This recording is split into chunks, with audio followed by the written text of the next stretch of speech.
अस्सलाम वालेकुम, this is Naira Malik. हमेशा हम ही क्यों झुकें? रिश्तों में हमेशा आप ही कंप्रोमाइज क्यों करें? दूसरा बंदा गलत है या सही है, आप ही क्यों सेक्रीफाइसेस करें? हमेशा जो लोग झुकते हैं और कंप्रोमाइजेस इस तरह के करते हैं कि गलत को भी सही मानते हैं, उन लोगों के रिलेशनशिप खोखले होते हैं जो आगे जाकर आपको तंग करते हैं। क्योंकि किसी इंसान की कितनी बर्दाश्त होगी अगर वो दूसरे इंसान के सामने कुछ वजूहात की बिना पर झुकता चला जा रहा है और डरता चला जा रहा है, कंप्रोमाइज करता चला जा रहा है, उसकी गलत बात को सही मानता चला जा रहा है, उसके जुल्म और ज्यादती को सहता चला जा रहा है। तो एक वक्त जरूर आएगा जब उसकी बर्दाश्त खत्म हो जाएगी।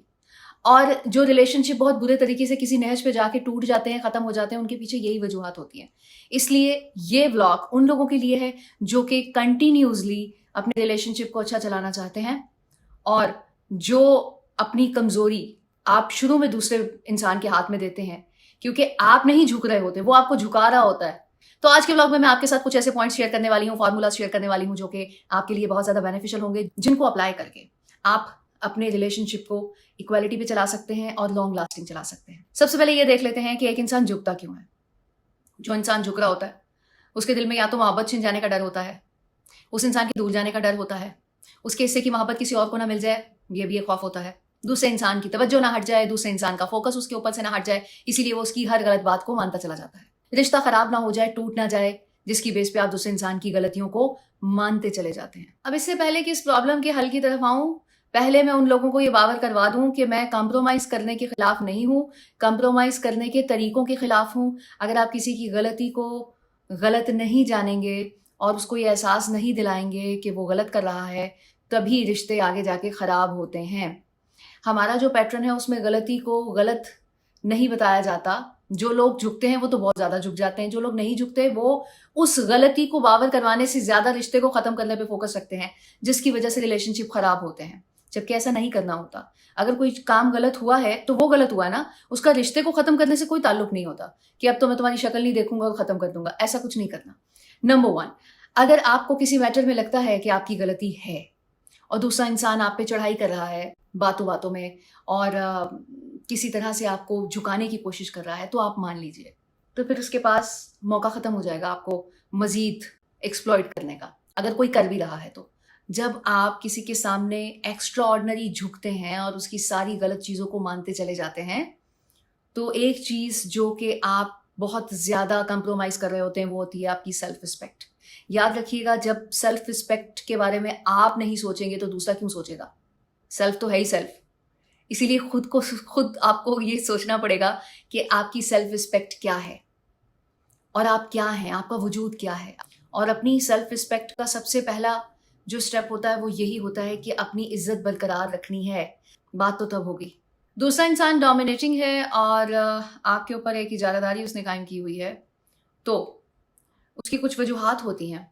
कुछ चीज़ों को आपने अपनी ज़िंदगी से निकाल देना है बिल्कुल, क्योंकि वो आपकी और भी चीज़ों पर इफ़ेक्ट करती हैं, मतलब लाइफ की और भी मैटर्स पे इफ़ेक्ट डालती हैं।